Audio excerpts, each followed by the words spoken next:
Welcome to the Calm Cockpit, where pilots of all levels can find high-performance tools, actionable strategies, and access to professionals who can help you fly smarter and stress less. Today we're diving into something that affects so many of us, whether we're flying at altitude or grinding through deadlines. That's burnout. Yeah, and burnout, it's not just being tired. It's that deeper mental, emotional, and physical exhaustion. But sometimes it sneaks in when you've been running way too hard for way too long and without enough recovery. The effects are real. It can impact our clarity, decision-making, sleep, and our safety. So today we're going to cover 3 specific things: how to recognize burnout, what you can do to recover, and how to improve your mental performance and overall happiness without going back into that cycle of burning out all over again. Calm Cockpit Podcast starts now. Onyx 1-2 Mike Oscar, runway 27, clear for takeoff.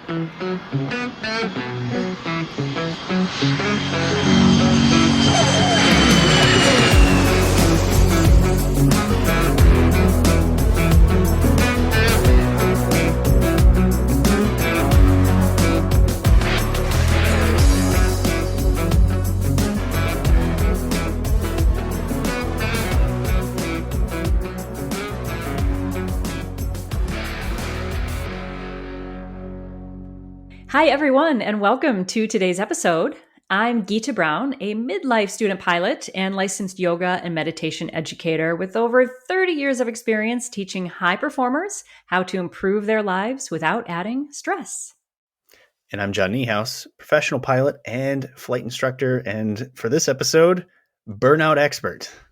But as we were talking earlier, I think I burned out, recovered, and repeated I don't know how many dozens of times before I finally cracked the code in my own life. And now burnout is a thing of the past for me, but I've done it over and over and over and over again. So what exactly is it? I mean, it's such a big thing that even the World Health Organization has a definition for it. So you know that it's maybe a little more common than you think. So they define it as a chronic state of workplace stress that hasn't been successfully managed. To which I say, hello to 90% of the United States of America and probably Europe as well. So it can show up in 3 really big ways. You get that physical and emotional exhaustion, that cynicism or detachment from your work, and a noticeable drop in performance, which I've noticed for me and a lot of the people that I've worked with, that usually comes at the very tail end of the burnout. So I would not wait for that drop in performance, because usually high performers, we can keep achieving even as we are moving into crumbles. So for me, I have worked a lot with folks as a therapeutic yoga specialist in burnout. So throughout the episode, I'm going to sprinkle in a few personal things, but then also people that I've worked with who've literally washed up on the shores of their lives. And they usually come to me either for small group sessions or one-on-one sessions in yoga. And we deal a lot with the psychological lifestyle solutions as well as the specific yoga practices themselves to help them rehab. So not only myself, but I've worked with a lot of folks in recovering from this.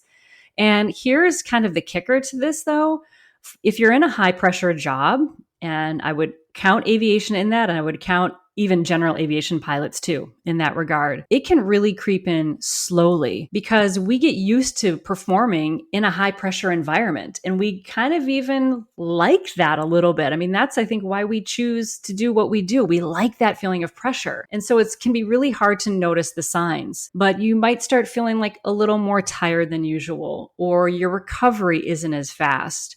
Or you start to get that zoned out feeling during a briefing or a meeting where you kind of snap to and you're like, oh, what just happened for the last 5 minutes? I was somewhere else. And you'll hear people say things a lot like, oh, I'm in a little bit of a slump, or I'll feel better in a few days after my days off. And you might kind of top off after a few days off, but nothing really changes. You get that sort of low level kind of irritation and irritability. And I think for pilots, this is going to hit really hard because you add to that already high pressure environment that you're thriving on, then you throw in a regular schedule where your sleep is getting thrown off, time zone shifts where your circadian rhythm, you don't even know what day of the week it is. So now your physical and physiological system is also under a great deal of stress. Then you've got that constant performance pressure. Better pass your medical. Your passengers may or may not applaud when you land the plane. And then that pressure that we put on ourselves to have that landing that's right on center line and do the mission to great success. And also we can experience a lot of isolation. Whether you're, traveling and working remotely, you might be separated from family for long periods of time. You might be working with different coworkers all the time. So you don't have that culture of being with someone who just kind of gets you. And overall, I've noticed as a newbie to aviation that it is a culture that seems to glorify that pushing it through and toughing it out and covering it up. And I think that's kind of a dangerous attitude for us to have as professionals. That's why we have this podcast to kind of shift that conversation. It's funny. The World Health Organization, I think they define us very well. And I say us as in Americans in general, because, they're basically saying we don't deal with our things. We let them fester. We let them get to a point where we just go, I can't do this anymore. And I think that's just a interesting thing. And of course, I do agree that pilots specifically, throw in doctors, lawyers, any of those sort of really high performing careers, you get used to it. You get used to the adrenaline, and it's all fine until that adrenaline wears off and that momentum starts to slow. And then everything just kind of stops. Mm-hmm. And I can share some personal stories about that as we get a little bit further into the episode. But that's the scariest part for me, is just like you get used to kind of what you said. You get used to that pace, but the second you let up on the gas, all of a sudden everything floods in and you go, uh-oh, how did I get here? Mm-hmm. So in terms of washing up on your shores, I think I'm still maybe a little bit out by the buoy, but not far. So I can feel it in my bones. And the meta of this episode, as we were putting it together, is, feeling burnout while we're writing an episode about burnout. So podcaster, heal thyself. Maybe you'll learn some things today. Yeah. So I'm very anxiously awaiting the tips and tricks of how you may have solved it in your life. But first and foremost, as we're talking about this, let's talk about some red flags. Let's talk about what to look for. Let's find out, what are the symptoms of this? And just, as we were looking up kind of, again, from the World Health Organization and some other sources, these things can be basic and they're going to be different for everybody. Everybody runs their own race. They may fall into the same categories, but the symptoms of what that looks like are going to be different. And they list anything from things like, you're getting enough sleep. You're still tired after a full night's rest, 7-8 hours rest. Yes, there's a certain amount of sleep debt that you do need to recover from. But if you're consistently getting a full night's sleep and you're still not feeling yourself in the morning, okay, let's look at this as a larger symptom of something else. Feeling emotionally flat. You don't have a whole lot of highs. You don't have a whole lot of lows. You're just kind of in the moment, sort of absorbing the shocks and never letting yourself really feel what that is supposed to feel like. Again, that's a little bit sort of subjective to individuals, but I that one I can feel quite a bit. Forgetting little things, kind of what you said in terms of having a conversation with somebody and not really registering what they're saying. It's not that you're distracted. It's not that you're not paying attention. It's, whoa, what happened? I just kind of woke up from sort of being in zombie mode and wasn't really realizing or registering what was being said to me. That even can be as far as going into like just going and doing a task and then forgetting your task midway through. What was I doing again? Where was I going? Mm-hmm. That notion of walking into a room and have that doorway be that forgetful portal where you get into the room and have no idea, why am I here? Or in my case, you land in LA and you're like, I think I'm in New York. Oh, nope, not New York, LA. That's a thing.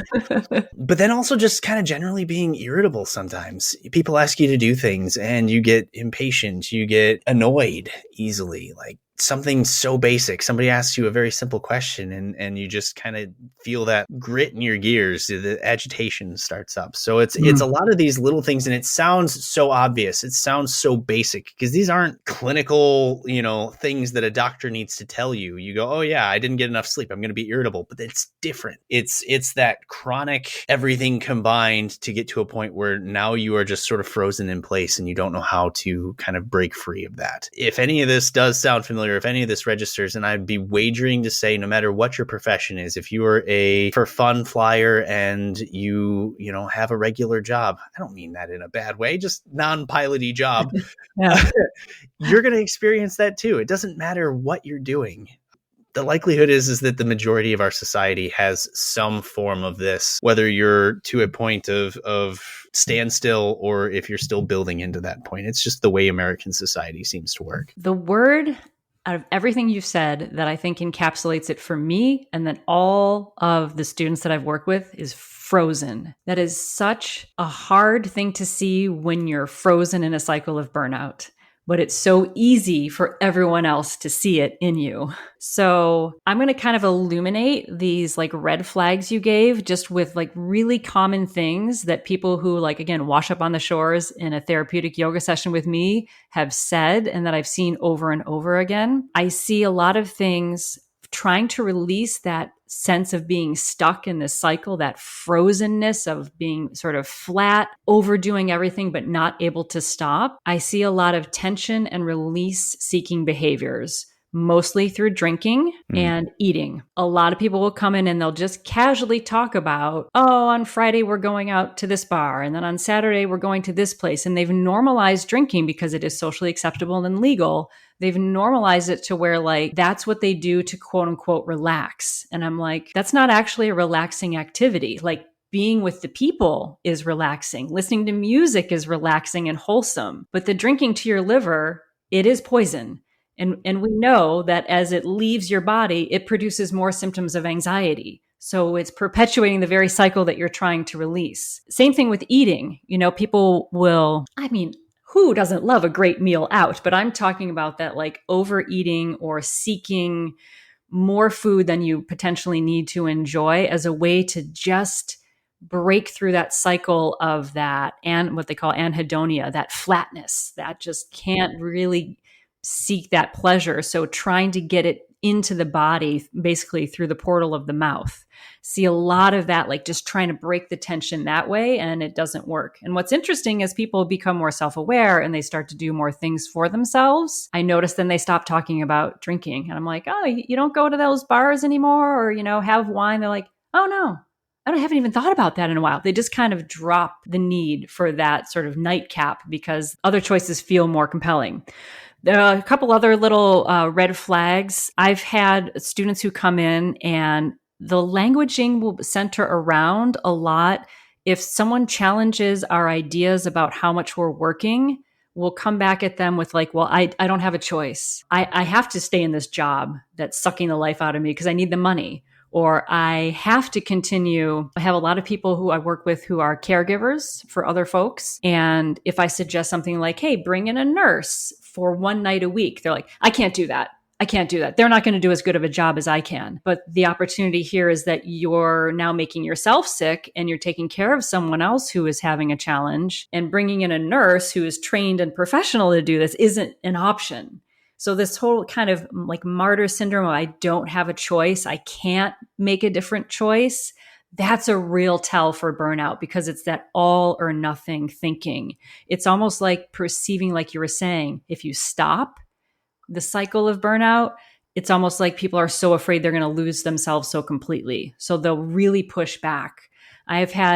Cannot tell you how many times people have come up to me at the beginning of a yoga class and yelled at me. They haven't even taken the class yet. They've yelled at me. Geeta, I'm here because everyone in my life tells me that I need yoga, but I don't think I do. And they stomp to the back of the room and they fling down their mat and they take the yoga class with me. I mean, that's happened to me so many times in my career. Someone's there because their whole family is like, would you please go learn how to relax? And they're fighting it even at the class. Most of them end up staying and kind of digging it, but not always. But if you have this knee-jerk reaction to someone suggesting that maybe there's a slower gear you could take, that's a little tell. One other little thing I notice a lot is that chronic complaining about other people. It's my boss is a jerk, my coworkers, my this, my that. Like the world is conspiring against me and things just have to be this way, not taking that personal power for saying that maybe you could leave the job. Maybe you could choose a slightly different career path. Maybe not now, but you could make plans for 5 years from now to shift things. It's really like externalizing that sense of control. It's everyone else's fault, and it's my responsibility to be a good person and to keep doing this. Otherwise, it says something about who I am. So I think the last thing I tend to see too is a criticism of other people who make different life choices. So I know people are lazy. They don't work as hard as I do. That's exactly it. That's exactly it. I had one woman I was working with. She was in higher education. She was a dean. They hired some new faculty. The new faculty decided to live in an apartment that was more than half an hour away from campus, which meant that they wouldn't be there on Sundays to attend the events. And this dean was going off on this new faculty, saying how irresponsible they were. And didn't they know that it's a 24/7 job to be a faculty member and they should be on campus 7 days a week? And who did they think they are? And I'm like, this new faculty member has good boundaries. They want to be at home with their family on Sunday so that on Monday morning office hours, they can be there. But to this dean, this person was not worthy. Luckily, this dean did eventually take some yoga with me and changed a little bit with that behavior and doesn't speak about other people in that way. But it's like that externalizing. And that's a lot of this can sound really harsh. I've said these things myself, so I don't want to come off like you people with burnout. I used to be that person who someone would suggest, hey, maybe take a day off. I'd be like, I can't. I have so much to do. I'll never get everything done. I have to work until midnight tonight. It was not a recipe for a happy Gita at all. It's funny because I feel this in my bones. I do. And the worst is, for me, it's one of those things where I'm kind of rewarded by bad behavior. Yeah, totally. For those that don't know, but most of you do, of course, I used to work for NAFI, the National Association of Flight Instructors. And I did that pseudo part-time, or at least that's what I used to call it. So much so, hang on, let the record reflect that you just won an award from them. I did. I forget what it's exactly for, but it was basically for how much you did for NAFI, right? It's like an achievement award. Yes. Like yes. Literally, you have been rewarded for burning yourself out. Right. You have the plaque to prove it. I do. Yeah. It's funny because at one point back in my charter days, I was doing, I think at my busiest year, it was 800 and some hours of flying. Wow. 8 days on, 5 days off. And NAFI would come with me in my flight bag. It would be my, laptop working from a hotel room. And generally it would be get to the hotel room at 8:00, have a quick dinner, pop open the laptop, NAFI from 9 to midnight, whatever needed to be done, pull lists, run reports, all that fun stuff. Go to sleep, do it again. 5 days off generally was your catch-up days for NAFI. And, this has nothing to do with them. It has everything to do with me. Yeah. And it was because I loved it. So none of it was negative by any means. But it was funny because I changed companies, and I was talking with one of our pilots in my current gig, and he's like, yeah, so you're part-time with NAFI. I said, well, sort of. On paper, you're part-time. Right. And he goes, so like, what does that mean? Like 5-6 hours a week or something? And I was like, no, it's like 40 hours. And he goes, well, that's not part-time. And also, how in the world are you still standing? Yep. And he goes, and how long have you been doing this? I said, well, I started about 14 years ago.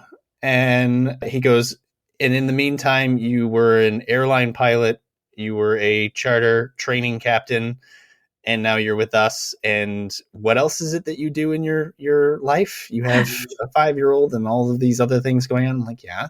Uh-huh. And so like it comes to the realization of the adrenaline, the momentum. As long as I kept it going, I was rewarded because I got this done. I got that done. I developed this thing. I made this. I changed careers. I got all of these professional rewards. And now I left NAFI back in July because I was fully recognizing at that point that burnout was real. Yeah. And oh, well, this is going to solve all my problems. My flying job has really died down. It's not anything like it used to be. It's significantly less flying, more time at home. Get rid of NAFI. Everything will just go back to normal. Well, Yep. two things happened. A, that adrenaline wore off, the momentum wore off. That rolling stone all of a sudden went from being smooth to sort of moss covered. Yeah.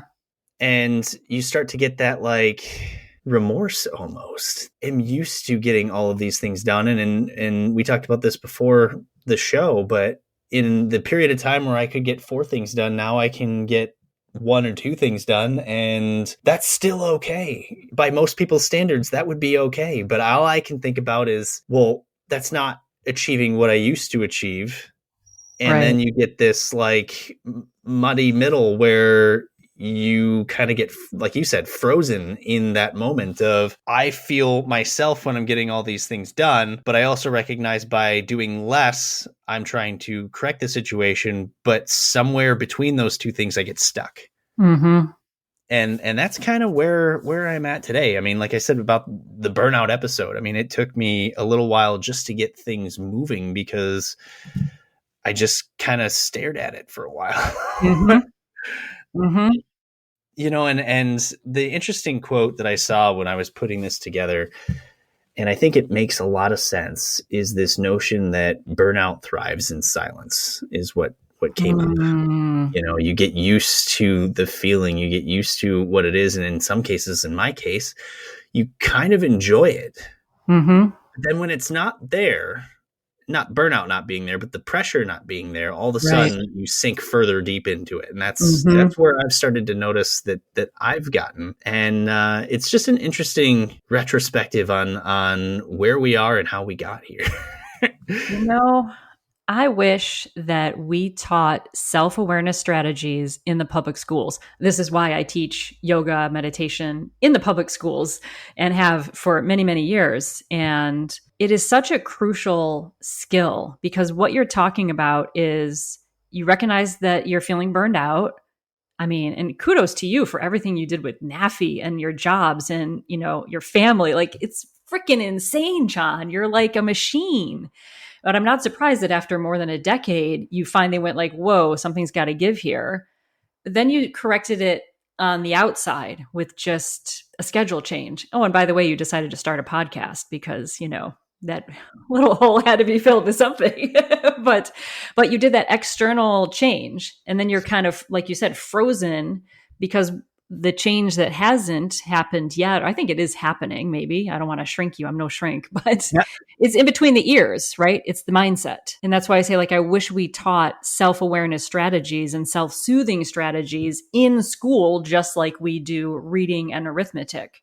Because had you been taught some of those strategies, you might have some clues about how to look at yourself more objectively internally. At least that's what it's given to me and to my students. Because what I've noticed with myself rehabbing, myself getting out of that cycle of burning out, recovering, but then just doing it all over again. And then all the students that I've worked with, that we are driven by those things that we haven't dealt with. And that we can change the job or we can change the relationship or we can get the divorce if we need to. But if we haven't dealt with what's in between our ears, our head, and our small traumas and big traumas, that's what is going to drive our behavior every single time. For me, getting over burnout was actually grappling with the limiting beliefs I had about myself, that I felt like I had to be productive and that productivity had to be recognized by other people in order for me to have worth as a human.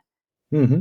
How sad is that? But I had to actually really sit there with that. And the way I dealt with it was in meditation and seeing those thoughts. And then I had a life coach at one point. It was actually a career coach, but she actually was more of a life coach and would just help me look at those things objectively and just do different writing exercises to pick that apart. And that limiting belief that I wouldn't have self-worth unless I was productive, every time it was going to drive my behavior unless I challenged that limiting belief and started to tell myself I'm worthy just because I'm here. And I am enough just because I'm here. It's independent of my productivity as an adult. Maybe it's a little easier for me because I work so much too with children who have special needs. And I've worked with adults who have things like Parkinson's or dementia or strokes. And I never look at those kids and say, hey, you'll never have a traditional job. You don't have any worth. What are you doing here? I never look at them like that. So why would I look at myself like that?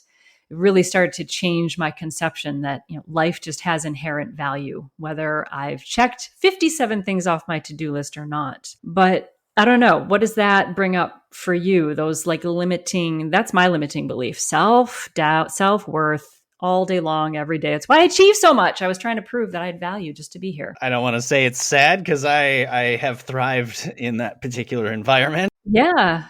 Yeah, the more we do these episodes, the more, and we knew it going in, but it's the realization has really hit, the more these episodes are connected.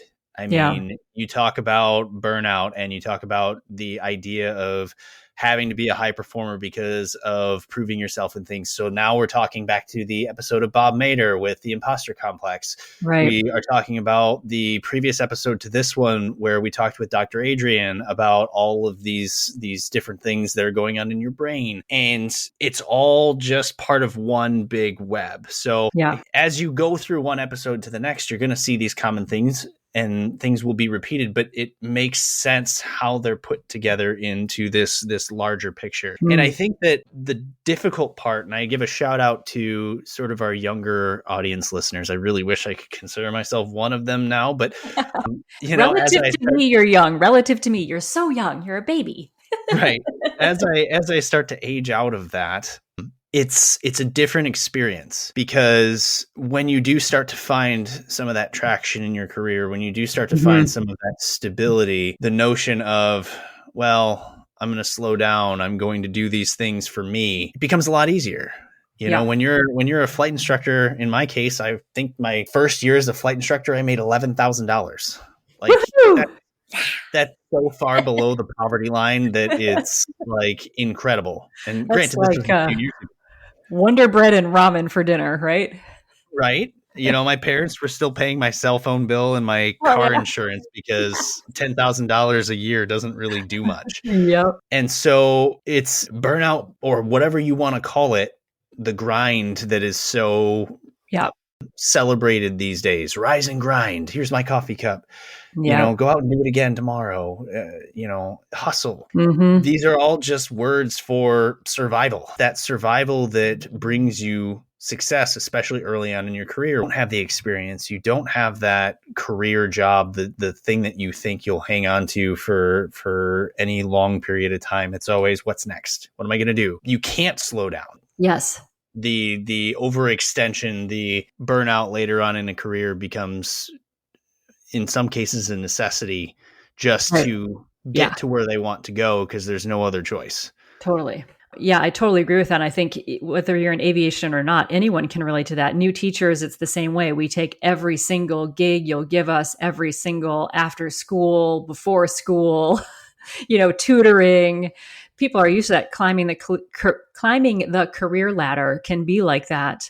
What I'm noticing is different for some of the younger teachers that I'm mentoring now, particularly in yoga.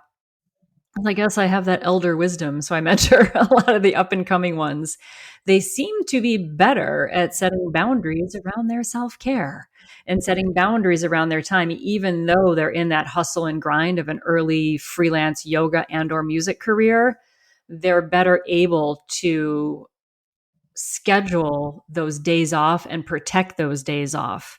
The ones who don't, again, they a lot of times end up in front of me. But even the ones that seem to be really, scheduled to the hilt because they have to be to make their paltry amount of money they're going to make as a brand new teacher, they seem to know and are planning already for, this isn't going to be forever.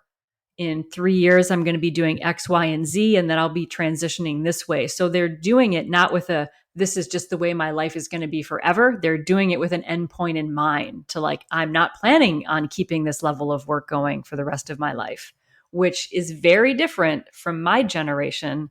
And the wake up call that I had the last time I got over burnout, I was in my music therapy degree, and I had just passed my board certification, was newly minted, fresh, dewy fresh music therapist. And I went in to talk to the woman who had been my supervisor throughout all of it. And I said, now that I passed the board certification, I'm finally going to get some of that time back. I can ease off because I was doing what you were doing. I was working full time at a college teaching. And I was also working as a music therapist and getting the boards and getting all of that, doing the internship, basically working two jobs, right? Teaching college full time and then music therapy degree, internship, and board certification. So two full-time jobs. Said, I got it. Board certified music therapist. I can now pick my clients, pick my schedule. I'm going to get sort of my life back, my ability to schedule. I knew this was a temporary thing for 4 years. I'm good. And she looked at me and she burst out laughing. And I was like, why are you laughing? She's like, because you think that things are going to change now. It's not. You're just going to find you're going to be like me. You're going to just find another project to do. There's going to be another thing to come along the way, another board to sit on, another research project to do. This is going to be your life for the rest of your life until you retire, that you're just going to be constantly doing all of these things. And I looked right at her and I was like, inside my head, I went, oh, hell no. But to her face, I smiled and nodded. And I said, well, thank you. This has been a great experience. I really enjoyed it. Yay, music therapy. Bye. And I left her office. And as I was walking to my car, I was like, no more. I've been on this rat's wheel too long. I'm going to make some substantive changes in my life. I had no idea how, but I was like, I'm going to change because I do not want to be 65 years old and giving a young person that same advice that this is your life now. You're just going to be constantly stressed and overworking and not seeing your family. I was like, I'm done. So thank God for my mentors in yoga and things to help me realize that I could still be a high performer and very productive and actually, have a life too, in terms of just enjoying relaxation and ease. So anyway, that was a bit of a rant. I'm off my soapbox. Yeah. It's funny because like you mentioned, I did leave NAFI and started a podcast and volunteer at the university. Uh-huh. And I have found a couple boards to volunteer on. And then I follow it up with went on vacation and proceeded to complain to you about how much I don't like going on vacation. So I don't know anything about this. I consider burnout, it was for me a call to action. I think for me, it was a sign that the way I was living, having two full-time jobs at the same time, was out of alignment with my deeper core values. And for me and for all the folks that I've worked with through this process, very often the antidote, it's not easy and it takes time. Because these realizations come with reflection and conversations like this one and practices. And over time, we figure these things out, especially if we're lucky enough to live to the age where we have gray hair, right? As you said, we just have more time to figure these things out. So very often the antidote is to allow even a tiny space in whatever way you do quiet reflection so that I could hear what was underneath all of the striving. And for myself and for my students, it's looked like lots of different things. For some people, it's been journaling. Some people, it's just been taking walks with the dog on the beach every day. Some people have taken up Tai Chi, which is a very moving, meditative, contemplative practice, but done in groups where they could just be with themselves, but doing something more active. Some people, it's seated meditation. They love that. Just being 15 minutes a day to just be with themselves lets them start to, in a safe way, explore the junk that's under the surface that's driving this behavior. For some people, it's been yoga. I've worked with folks who are devout in the Jewish faith, so prayer has helped them.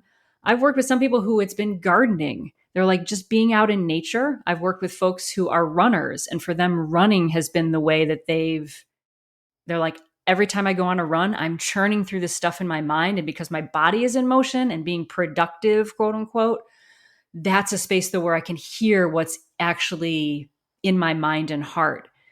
And that whatever way you get that quiet reflection, it's helped myself and my students to then look at the core values. How do I want to feel every day in my life? How do I want to show up? For some people, it's patient. Some people, it's they want to be compassionate. Some people, they want to be joyful. Some people, they want to be of service.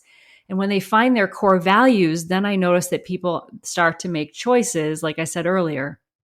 Alcohol just starts to drop away because it's not in alignment with how they want to feel. And it's not like, I'm not going to drink because it's bad for me. They're just like, yeah, I'm not interested in it because I know that tomorrow morning I'm going on that hike with that group of people and I can't wait to do it. It's going to be awesome.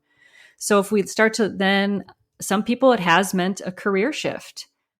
I've worked with some folks who were working at places that were really toxic and horrible. And they're like, I can't afford to leave now, but I've got an exit strategy for 2 years from now. I'm going to slowly start my own business. And when that becomes profitable enough, I'm going to leave the job I'm at. Now they're working harder. This particular person, Robert, that I'm thinking of, he's working way harder now than he was at his job previously, but he's happier because in his own business, it's aligned with his core values. And he's able to decide what he wants to do and how he wants to do it and choose his schedule and his people accordingly. So getting over burnout doesn't necessarily mean doing less work. It might just mean choosing the types of work and the people that you're associating with in a very different way. I'm all for doing all the things. Why not? But I think it's like how you do it as much as what you're doing. I mean, that makes a lot of sense. I am, as again, we talked in the pre-show debrief, or brief, I guess. Pre-brief.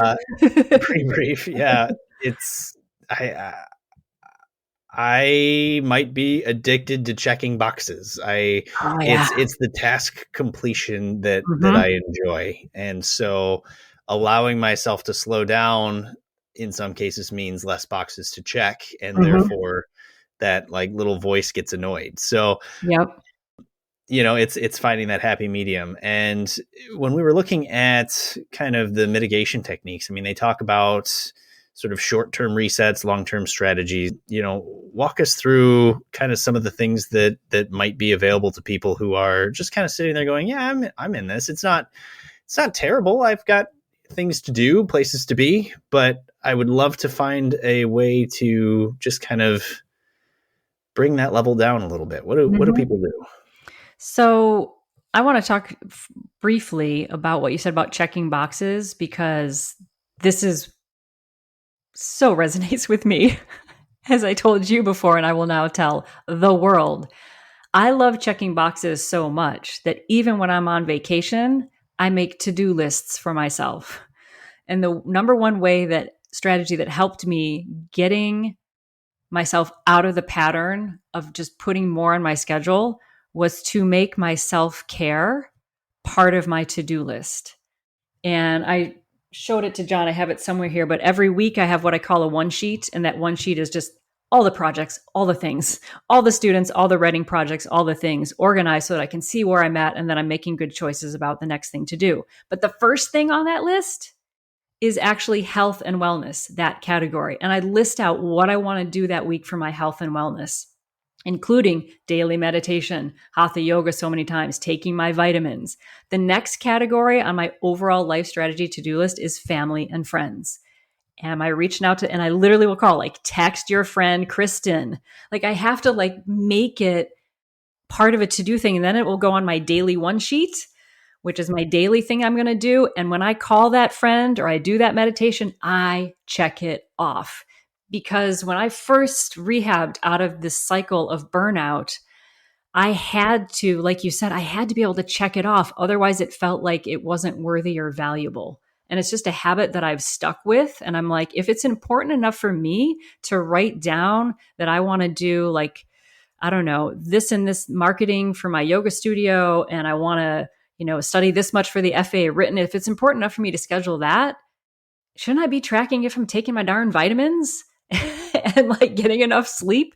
So like actually scheduling it made it real and important to me. And that's something that I have stuck with to this day. And when I'm on vacation, I literally set a theme for each vacation, whether it's if I need to have more joy, then I'll say like, this is all about the joy and I'm seeking those activities that are joyful, or I need to unplug and rest more. I'm going to look for restful activities, so that even on vacation, I feel like it's productivity because I'm choosing how I want to feel and respond rather than just kind of going along in that gray frozen area. It works for me. I am that nerd that has a vacation strategy that tells me to relax, but how I need to relax so that it's actually useful to me.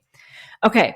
So, one of the number one sort of tips and things that I work with folks who are recovering from burnout is something that was taught to me, and I absolutely love it. It's called creating a rhythm for your life. And creating a rhythm for your life means looking at it big picture seasonally. However, your work is usually dictated by work because that dictates our schedule. So looking at things seasonally, looking at things monthly, and looking at things daily. So at the start of every season, I'll have my students sit down. We're transitioning to fall, autumn here soon. I'll say, sit down in autumn and say, what are the things you need in your life so that this can be a very productive and happy autumn season for yourself? Is it more exercise? Is it less exercise? Sleep? What is it that you're going to prioritize kind of quote unquote working on in the self-care realm? And how are you going to create a rhythm for that will work this season?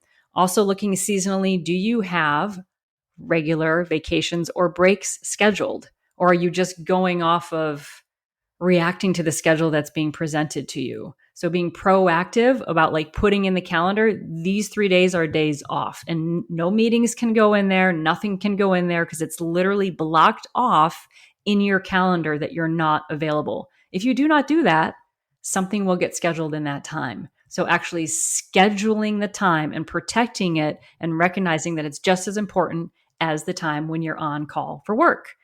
So that sort of seasonal schedule, and that goes into the monthly schedule, again, scheduling those regular on and off times as you can, given your job. And then daily, this is where I come down to daily and I'll look at my day. I'll be like, hey, have I scheduled in any time to have like 20 minutes to just like watch Grace and Frankie on Netflix and eat a popsicle? Like, that's my happy place. Like, I will actually like schedule that into the day and then come back to work feeling very refreshed from some laughter and popsicleness.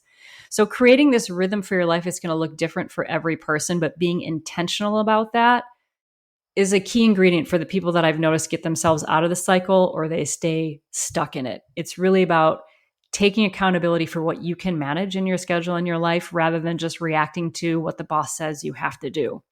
You actually have a lot more agency than you realize, even when you're on the low rung of the ladder. You can still self-advocate. I don't know. How does that's big picture stuff. I know we have some shorter strategies we want to share with people, but how does that resonate? Have you ever done that? Or do you just kind of like react to like what's happening? My family makes me go on vacation and then I get agitated. Mm-hmm. So yeah, Force fun. You will have fun. Right? So no, I think that the important lesson I need to just learn to take it to heart myself is that you can be a self-proclaimed high performer and not allow is a strong word, but not fall victim to just constant burnout stress. There is a happy medium there, and arguably from what I'm hearing from you is that it might be a survival mechanism at first, but if you can get out of it, arguably your performance could even increase because your desire, your care for what you're doing can increase. And therefore, yes, maybe you're not doing as much, but you're doing what you're doing better. And I think that that's the lesson that our pilots and our aviators in this group can take from this is, well, why are we talking about this in the first place? We're talking about it because the whole point of the podcast is to free up your mind so that you can do what you do better. Exactly. And so if you are burnt out, if you are stressed, if you're in that situation where it's that vicious cycle of you're burnt out and then you're nervous because you're burnt out or you're stressed because you're burnt out and all that does is fuel it more, guess what happens to your flying? You know, you're still capable. You're still a wonderful aviator, but is your approach going to be as good? Yep. Is your landing going to be as good? Is your ability and attention to detail to create your flight plan and to manage your performance and to make sure that your fuel is good and your weight and balance is accurate? The attention to detail will increase, and you will find that maybe you didn't do it in a half hour. Maybe it took you 45 minutes. Mm-hmm. But your ease in the situation and the accuracy of what you're doing increases. So Yes. it eases off the more you get used to sort of that strategy of doing things. It is a total paradox and is the one I used to fight myself on all the time. And then students fight with me all the time on it. One of the students who came up to me and yelled at me at the beginning of class and said, "I'm here to do yoga because everyone in my life says I need it. And I don't think I need it. I hate this." And he went to the back of the room. This is a grown adult professional woman who said this. She came up to me like, I don't know, 4 or 5 classes later. She runs her own business and she's also a visual artist. And she said, "Oh, that first class you taught, I hated it. I teach a very gentle meditative class. It's literally everything we're talking here is embodied in the action of the class. Teaching yourself how letting go, releasing a little bit actually gives you the clarity and energy to make better choices and to use minimum effort with maximum efficiency." Most people, you can see them in the first classes they take with me. They're chomping at the bit because they want that hot power yoga where they're in the bendy positions and they're feeling lots of sensation and they're productive. Even when they're doing yoga, they're pushing. And she was like, "I hated that first class. I was like a racehorse chomping at the bit. I want more. I want more. I want more." And she's like, "But," I said, "I'm going to come back and give it at least 3 or 4 classes because it's not fair to judge after just one." She's like, "So I forced myself to come back 3 more classes." And she was like, "I am so pissed at you." She's so sweet. She was being funny, but she's like, "I'm so pissed at you because I felt, and I couldn't deny that for the rest of the day, I felt like everything was so much easier." She was like, "I got all this stuff done for business work in like half the time. I had time to make myself lunch. I slept better that night." And she was like, "I thought it was a fluke, but the more I trained myself to ease off, to just use the minimum amount of effort, to pay attention to what's happening instead of forcing." She's like, "Suddenly my days were flowing and they were so much better and easier." And she was like, "I wanted to hate this so much because it goes against everything that I've been trained to do in business, which is to push, to grind, to hustle." She's like, "But I couldn't deny what was actually happening when I tried the approach." And I was like, "Will you please go tell all of America what you just said? Because it's not me. It's just finding whatever's going to work for you that feels like a way to experiment and workshop with this idea of easing off and using the right amount of effort at the right time." That's why people like things like yoga, tai chi, martial arts, archery, walking in nature, hiking, because they force us to go at a pace that is in accordance with how we were biologically designed to function optimally. It gives us a way to like workshop and practice it so that when we leave those activities, we go back into our everyday life and we're shooting that approach into Aspen. Our body and mind knows how to enter into that flow state because we've been training it in these other discrete activities like meditation, tai chi, yoga, hiking, whatever it is for you, where you're training yourself to be in that flow state. So I would recommend for anybody, one of the key ways to rehab from burnout is find something that's going to help you move at a reasonable pace that has a meditative aspect where you're completely absorbed in the activity, but yet you're learning how to do it with minimum effort, maximum efficiency. That has tremendous value to your resilience muscle of your brain, as we talked about with Dr. Adrian, of understanding then how to take that into your everyday life. And once you feel the benefit of letting go, it becomes easier then because it's not just an abstractive Gita talking about it. Last point I'll make about that is I had many, many colleagues over the years when I was teaching at a music school. I was there for about 14 years. And they would say to me for 7 of those years, "Oh, that's good for you. That whole like being more chill, and that works for you, but that's just for you. It's not for me." Over time, as they headed towards burnout, they'd start to scoot their chair closer to me and they'd be like, "So this meditation thing, could maybe you teach me a little bit of it?" And they'd start to sidle up, or they'd come tell me, "Hey, I tried a Tai Chi class. I'm really digging it. I'm really loving it." I cannot tell you how many of those faculty then, after numerous professional development workshops I led and faculty classes I led, came up to me later and said, "I always thought that was something for other people, that like it wasn't possible to like feel good and have a good relationship with my husband and like cook my own food and have time on the weekends and be this kick-ass musician. I thought it wasn't possible." But now I see it's actually the only way that I can do it for the rest of my career. So a lot of them flipped their script. I watched them go through like the denial and the repression. It's for other people hitting their own burnout and then working through it in whatever way worked for them. So try it and see what happens for you, because that's the only way you're going to know. You're not going to believe me. Suffering is a great teacher, right? Talk to me about sleep and some of these other short-term relief things. What would you suggest for people? Yeah. So firstly, I think it's also kind of a throwback to one of our early episodes with Tammy Barlett and the mental performance training. I mean, this is probably, I would argue to say this is the first step into getting through a curriculum like hers and increasing your performance capacity, because you're shedding some of these things. Yes. And again, as we already said, we're expanding our viewpoints and allowing for that increase in mental performance and perception. So I think it's so important. Yeah. So much of the mitigation strategies that came up when we were doing research for this, we don't need to get into super deep, because a lot of it, again, is the things that we talked about when it comes to stress and nutrition and anxiety and all of these things. So things like getting a better amount of sleep and, making sure you're trying to get that 8 hours, but also avoiding caffeine late in the day and avoiding your small devices towards the evening, all the things that I don't do. So this is like, I'm a hypocrite. So do what I say, don't do what I do, because I do all of these things. Coffee in the middle of the day is not something that I am in the process of giving up at the moment.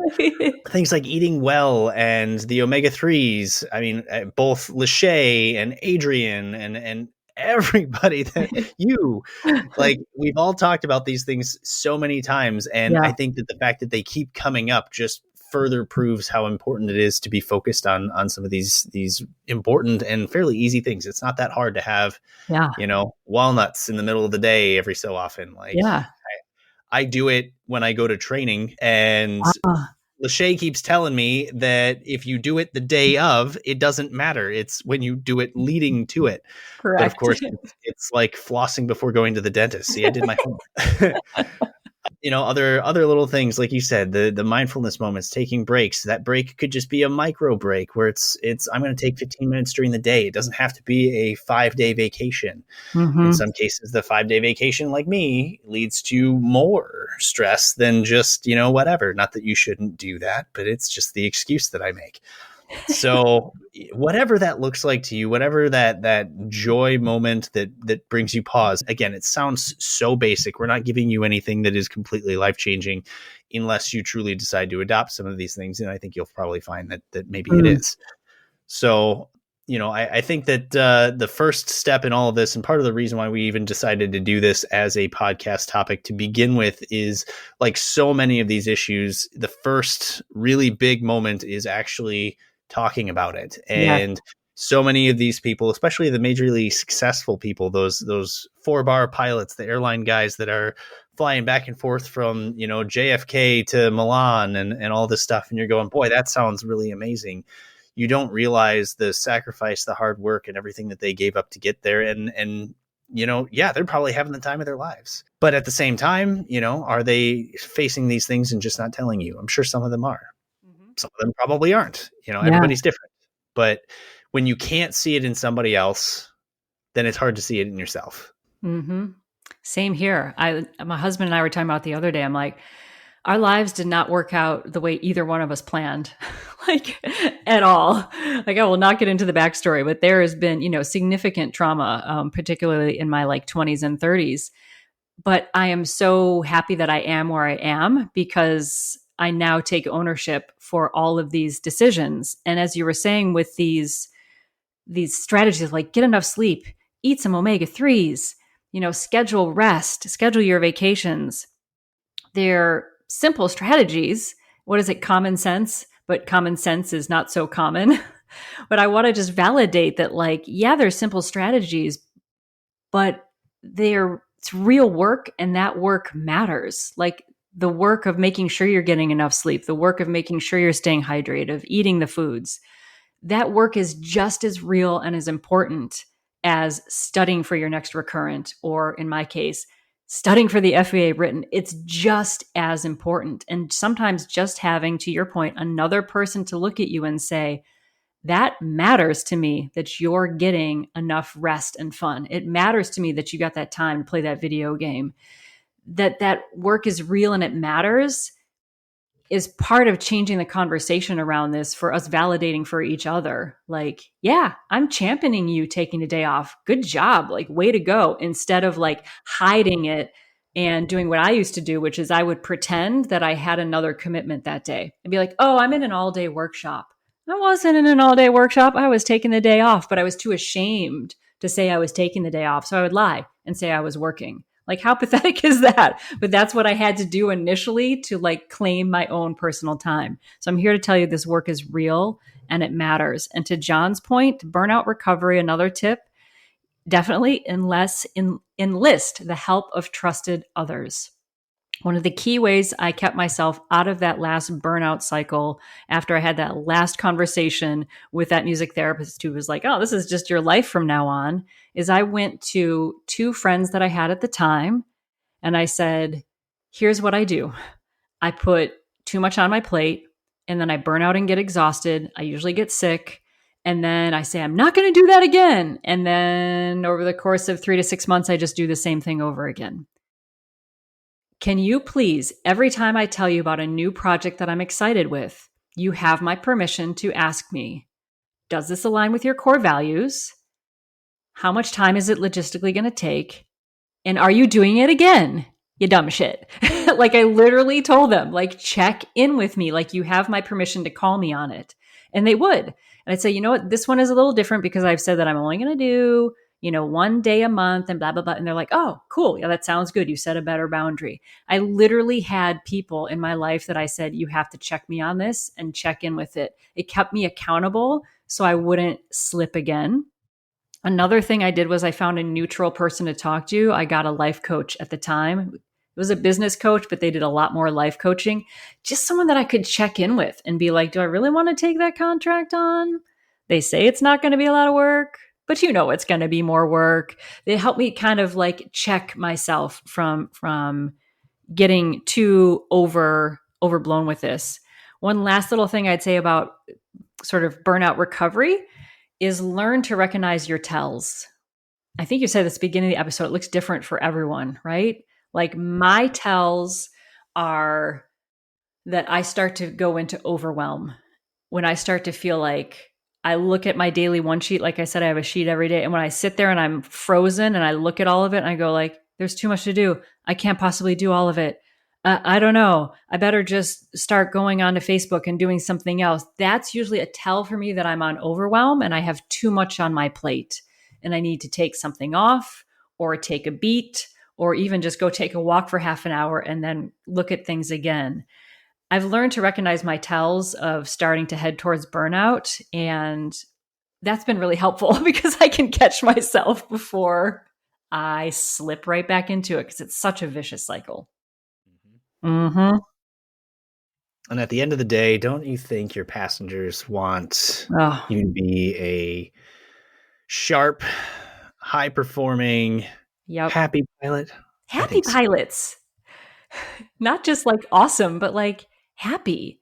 Like, when do we ever think that like we're not allowed to be happy and joyful at doing what we're doing? We have to be like serious and working, and if we're not doing that, then it means that we're not serious. Somewhere along the line, we thought that like being burned out and stressed means that somehow we're good at things. Nope. Being able to play and be joyful is one of the highest senses of mastery. Look at anyone who's a masterful pilot. They're focused in the zone and loving it, but there's also a sense of ease around what they do. Right? It's like the sculptor who knows just the right bit to take off the marble. They're not gritting at it. They're doing just the right amount of effort at the right amount of time. The harder you grip the yoke, the worse your landing's going to be.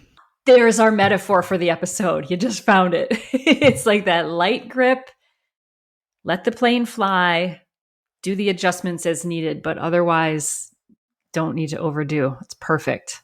So as we wind this episode down, I think that we'd really like to know where you guys are at, listeners, pilots, and of all skill levels. Like where are you at with this in your life, and what sort of strategies do you use to try to bring that joy back for you and slow down just a little bit? Or are you stuck? Like I want to know stories about that too, because like I said, I've gotten stuck. Maybe I still am. Who knows? There's a little bit of all of that, but we're all sort of working on our own journeys here. If it does kind of bring some things to mind, don't be afraid to talk about it. Talk about it with your friends, your coworkers, your people in your peer circles. And, maybe if you want to generate that conversation, you can share the podcast with them. Boy, that would be very helpful if I do say so myself.